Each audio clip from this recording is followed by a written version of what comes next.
ब्रिजभूषण जी और पंडित जी ने हमेशा एक बात नोट की है कि कई बार हमारी लाइफ में टेंशन की वजह जो प्रॉब्लम होती है वो इतनी बड़ी नहीं होती जितनी बड़ी वो प्रॉब्लम टेंशन के बाद बन जाती है। हेल्थ एक्सपर्ट्स भी कहते हैं कि टेंशन से कई बीमारियां पैदा हो जाती हैं। पहले से कोई प्रॉब्लम चल रही हो और आप बीमार भी हो जाएं तो प्रॉब्लम और भी बढ़ जाती है। शरीर बीमार, मन अशांत, ऐसे में बहुत कुछ बिगड़ने लगता है।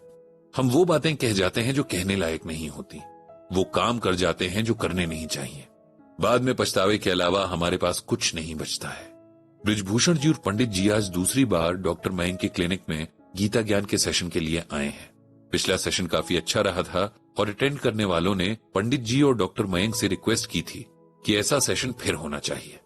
डॉक्टर मयंक के क्लिनिक में गीता ज्ञान सेशन करते हुए पंडित जी ने वहां मौजूद लोगों से पूछा कि आप लोग जो भी पूछना चाहें वो पूछ सकते हैं। हम सब मिलकर कोशिश करेंगे कि गीता ज्ञान के जरिए इन सवालों के जवाब ढूंढ सकें। तब उनमें से एक जेंटलमैन उठे और उन्होंने पंडित जी को अपना इंट्रोडक्शन दिया।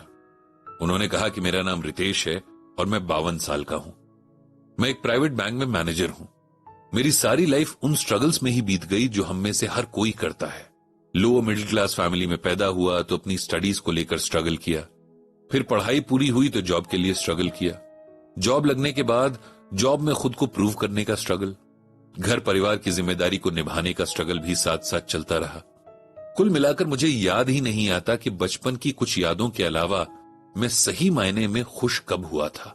अब पीछे मुड़कर देखता हूं तो मुझे लगता है कि सारी जिंदगी एक ऐसी रेस में निकाल दी जिसे ना कभी जीता जा सकता है, ना फिनिशिंग लाइन पर रुककर पीछे ही देखा जा सकता है।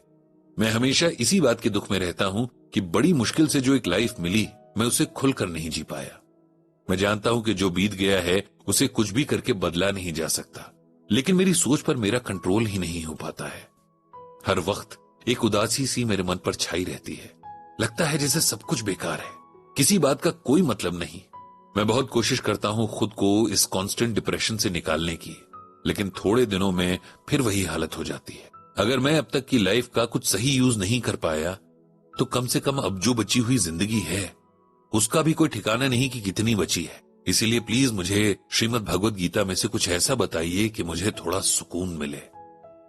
पंडित जी ने रितेश जी को उनके क्वेश्चन के लिए थैंक यू कहा और फिर उन्हें जवाब देना शुरू किया।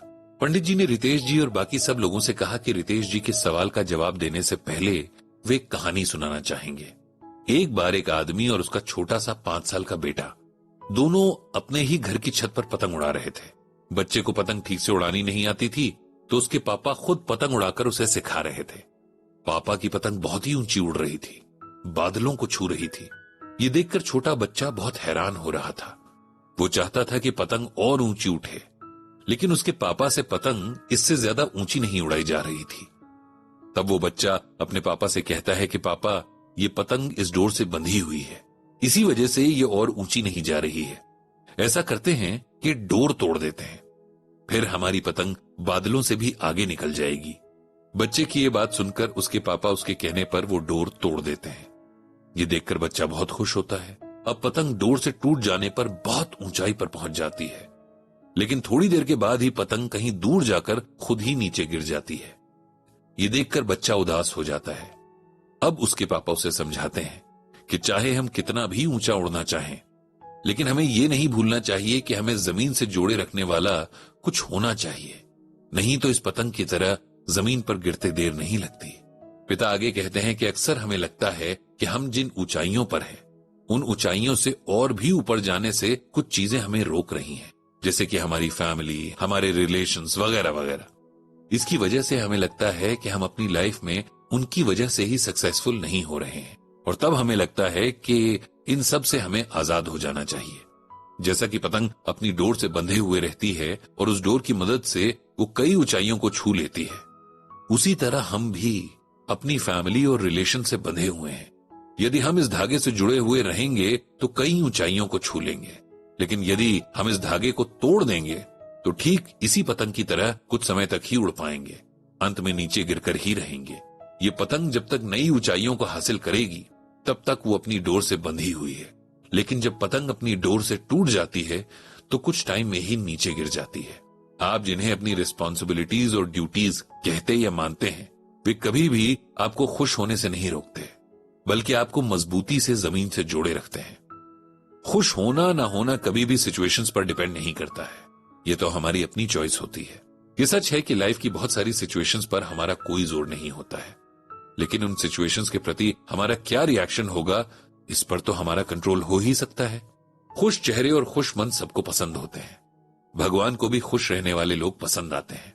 वे कहते भी हैं कि मैं उन दिलों में रहता हूं जो खुश रहना जानते हैं। गीता में भगवान श्री कृष्ण अर्जुन से कहते हैं, प्रसादे सर्व दुखानाम हानिरस्योपचायते प्रसन्न चेतसो ह्याशु बुद्धि पर्यवतिष्ठते।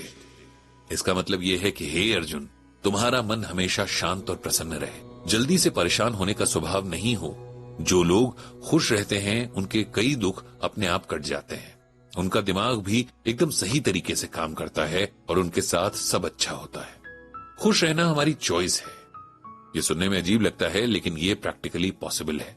जैसे कि रितेश जी ने बताया कि वे इसलिए दुखी हैं कि उन्हें लगता है उनकी लाइफ अब तक वेस्ट हुई, जबकि हो सकता है किसी के लिए रितेश जी जैसी लाइफ एक आदर्श हो सकता है कि किसी को लगता हो कि अगर उसकी लाइफ में वो सब हो जो आज रितेश जी के पास है, तो वो कभी दुखी ना हो। बीते हुए कल और आने वाले कल में एक ही बात कॉमन है, आप इनके बारे में कुछ भी बदल नहीं सकते। लेकिन अगर आप प्रेजेंट में जीते हैं, तब आप कम से कम अपने आने वाले कल को बेटर बनाने की कोशिश कर सकते हैं। और इससे भी जरूरी ये कि आप जब प्रेजेंट में जीते हैं, तब छोटी छोटी खुशियों को भी एंजॉय करना सीखते हैं। श्रीमद् भगवत गीता हमें प्रेजेंट में जीना सिखाती है, इसीलिए हम सबको इसे पढ़ने और समझने की एक कोशिश जरूर करनी चाहिए। इसके बाद पंडित जी ने भगवान श्री कृष्ण से सबको सद्बुद्धि देने की प्रार्थना की।